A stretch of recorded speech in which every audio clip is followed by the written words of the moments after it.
यहाँ पे एक हम ग्राफ बनाया है जिसपे कि वाई एक्सिस पे डिस्टेंस दिखाया है, वाई एक्सिस पे डिस्टेंस हो गया और एक्स एक्सिस पे टाइम दिखाया है और एक कर्व बनाया है इस येलो लाइन का, येलो कर्व बनाया है। तो अगर हम आपसे पूछे कि t1 टाइम पर स्पीड क्या होगा और t2 टाइम पर स्पीड क्या होगा, तो कोई भी कर्व होता है और उस कर्व पे हम इस पॉइंट पे आपसे टेंजेंट स्लोप, इस पॉइंट पे स्लोप निकालने के लिए पूछे तो आपको क्या करना होगा कि यहाँ पे एक टेंजेंट बनाना होगा। एक छूता हुआ लाइन को हम टेंजेंट कहते हैं किसी भी कर्व पे। तो ये छूता हुआ लाइन हो गया, तो ये एक टेंजेंट हो गया इस पॉइंट पर कर्व के। तो t1 टाइम पर अगर हमें स्पीड पूछे तो हमको ये चीज़ पता है कि जो डिस्टेंस टाइम ग्राफ का स्लोप होता है वो क्या देता है, स्पीड देता है। डिस्टेंस टाइम ग्राफ येलो वाला है, तो येलो वाला हम t1 पर स्लोप कैसे निकालें। t1 पर वो पॉइंट ये है और t2 पर पॉइंट ये है, हमको स्लोप आप यहाँ पर निकालने के लिए बोल रहा है।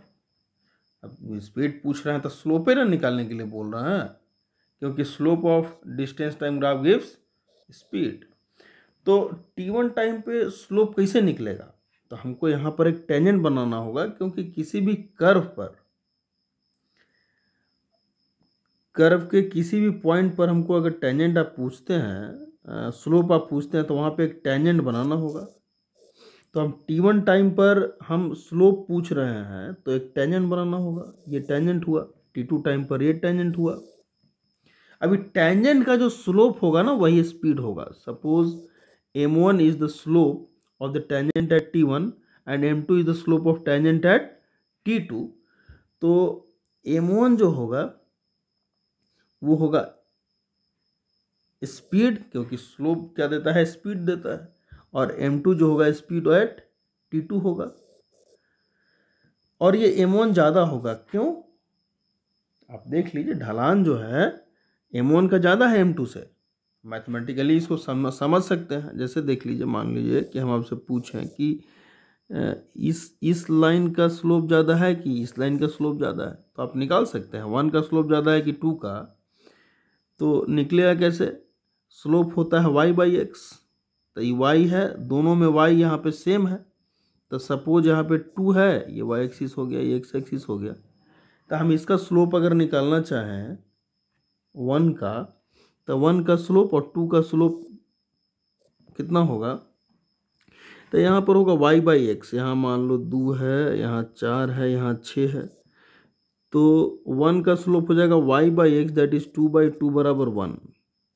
और इसका स्लोप हो जाएगा y/x। जैसे इस लाइन को यहाँ से यहाँ चलने में y में कितना चलना पड़ा है, तो 2 चलना पड़ा, लेकिन x में तो 6 चलना पड़ा है, या 1/3। और स्लोप होता है y/x, स्लोप होता है y/x। तो 1/3, 1/3 ज़्यादा है कि 1 ज़्यादा है, 1 ज़्यादा है। तो इसका स्लोप 1 का ज़्यादा है। इसका मतलब जो y के तरफ टिल्टेड है लाइन, उसका स्लोप ज़्यादा होता है। तो यहाँ पर देखिए m1 जो बनाए हैं, m1 जो लिखे हैं स्लोप ऑफ दिस टेंजेंट, वो y के एक्सिस की तरफ ज़्यादा झुका हुआ है। तो slope of m1 is more than slope of m2। इसका मतलब speed at t1, speed at t1 और ये speed at t2, speed at time t2 ज़्यादा, स्पीड t1 ज़्यादा होगा क्योंकि स्लोप ज़्यादा है।